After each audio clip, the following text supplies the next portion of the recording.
Force workflow model చూద్దాం. దీని introduction అసలు సేల్స్ ఫోర్స్ అంటే ఏంటంటే ఇది ఒక బిజినెస్ లాజిక్.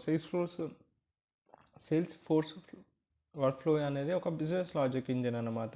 ఇది ఏం చేస్తుందంటే ఆటోమేటిక్గా కొన్ని రిపీటేటివ్ టాస్క్ కానీ ప్రాసెసెస్ కానీ ఆటోమేటిక్గా రిపీటేటివ్గా ప్రాసెస్ని చేస్తుంది అనమాట. ఇది ఎందుకు అట్లా ఆటోమేటిక్గా ఆ టాస్క్ని ప్రాసెస్ని రిపీట్ చేస్తుందంటే ఎఫిషియన్సీని పెంచడానికి. అదే దీని ఉన్న మెయిన్ ప్రిన్సిపల్. దీని పర్పస్ ఏంటంటే స్ట్రీమ్ లైన్ ఆపరేషన్స్ కానీ మాన్యువల్ వర్క్ని తగ్గిస్తుంది, ఇంకా కన్సిస్టెన్సీని ఎన్ష్యూర్ చేస్తుంది. ఇది దీని పర్పస్. ఏం చేస్తుంది? మాన్యువల్ వర్క్ తగ్గిస్తుంది, కన్సిస్టెన్సీ ఎన్ష్యూర్ చేస్తుంది, ఇంకా స్ట్రీమ్ లైన్స్ ఆపరేషన్ చేస్తుంది. ముందుకెళ్తూ ఉంటే మీకు అర్థమవుతుంది సేల్స్ ఫోర్స్ వర్క్ఫ్లో ఎక్కడెక్కడ అసలు అంటే ఏంటని. ఇప్పుడు యూస్ కేసెస్ వచ్చేసరికి దీని sales force use cases workflow model use case వచ్చేసి సెండింగ్ ఈమెయిల్ అలర్ట్స్. మీకు ఎప్పుడైనా మీరు అమెజాన్ నుంచి ఫ్లిప్కార్ట్ నుంచి ఈమెయిల్స్ వస్తాయి, alert Amazon big billion days అనేసి అట్లా అలర్ట్స్ వస్తాయి. సో అట్లా ఈ మోడల్ యూజ్ చేస్తారు. సో అట్లా అలర్ట్ ఈమెయిల్స్ పంపడం కానీ notifying the manager when the deals ఎప్పుడు అయిపోతున్నాయని అలర్ట్ మెసేజ్లు పెడతారు అట్లాంటివి. ఇంకా updating fields, setting the status as completed అట్లా ఫీల్డ్స్ని అప్డేట్ చేయడం ఆటోమేటిక్గా జరుగుతుంది. అంటే ఈ మోడల్ సేల్స్ ఫోర్స్ చూసుకుంటుంది. ఇంకా creating task, assigning follow up task ఆటోమేటిక్గా, ఇంకా positioning outboard messages to external సిస్టమ్స్కి ఆన్బోర్డ్ మెసేజెస్ని పోస్టింగ్ చేయాలి. ఇంకా దీని వర్క్ఫ్లోలో మూడు కాంపోనెంట్స్ ఉంటాయి. ఫస్ట్ వచ్చి వర్క్ఫ్లో రూల్స్, తర్వాత యాక్షన్స్, తర్వాత ఎవాల్యుయేషన్ క్రైటీరియా. ఈ 3 కాంపోనెంట్స్ ఉంటాయి ఈ వర్క్ఫ్లోలో, సేల్స్ ఫోర్స్ వర్క్ఫ్లోలో. ఫస్ట్ ఏంటిది? వర్క్ఫ్లో రూల్స్ ఏంటంటే ఒక కండిషన్ పెడతాం, ఆ కండిషన్ మీట్ అయితే ఆటోమేటిక్గా యాక్షన్ అనేది ట్రిగర్ అవుతుంది. So different conditions for triggering automatic. So workflow రూల్స్లో ఏం చేస్తాం? కండిషన్స్ పెడతాం, ఎందుకంటే బేస్డ్ ఆన్ ఈ కండిషన్సే అక్కడ యాక్షన్స్ అనేవి ట్రిగర్ అవుతాయి. జస్ట్ ఈ రూల్స్లో వర్క్ఫ్లో రూల్స్లో జస్ట్ కండిషన్స్ డిఫైన్ చేస్తాం.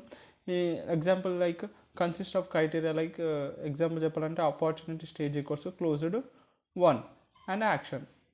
ఇట్లాంటి కండిషన్స్ పెడతాం ఇక్కడ వర్క్ఫ్లో రూల్స్లో ఫస్ట్ కాంపోనెంట్లో. సెకండ్లో ఏం చేస్తాం?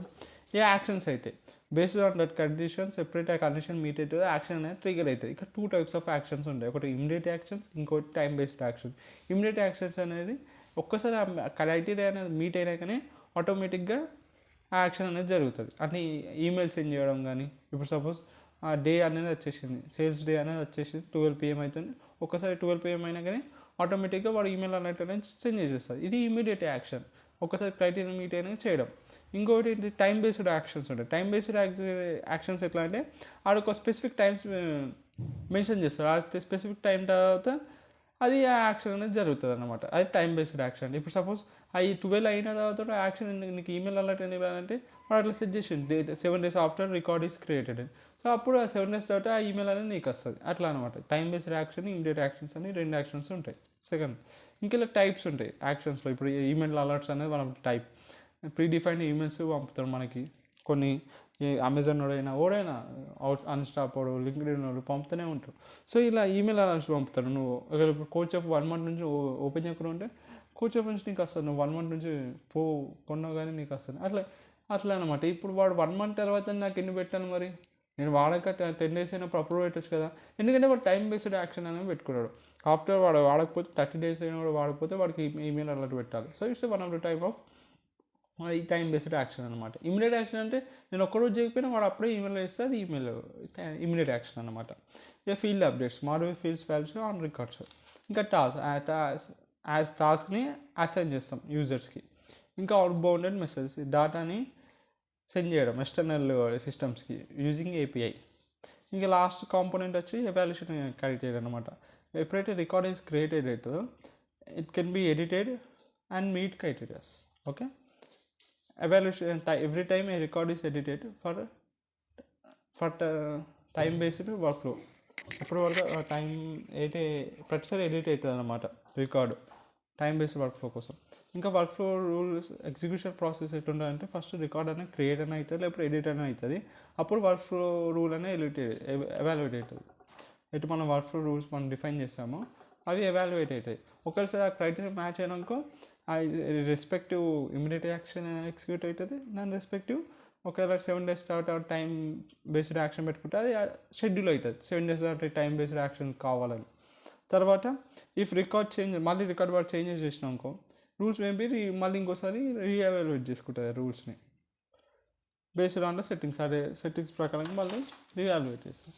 మళ్ళీ లిమిటేషన్స్ ఆఫ్ వర్క్ ఫ్లో ఏంటంటే ఇది కేవలం క్రియేట్ అప్డేట్ మాత్రం చేయొచ్చు అనమాట. రికార్డ్స్ని క్రియేట్ చేయలేం, డిలీట్ చేయలేం. ఈ వర్క్ ఫ్లోలో sales force work flow rules ఉంటాయి కదా, మనము అప్డేట్ మాత్రమే చేయొచ్చు, క్రియేట్ చేయలేం, డిలీట్ చేయలేం రికార్డ్స్ని. ఇంకా మనం ఆటోమేటిక్గా కెనాట్ సెండ్ ఈమెయిల్స్ విత్ అటాచ్మెంట్స్తో పాటు మనం ఈమెయిల్స్ జస్ట్ టెక్స్ట్ మెసేజ్ పంపొచ్చు, అటాచ్మెంట్స్ పెట్టలేం.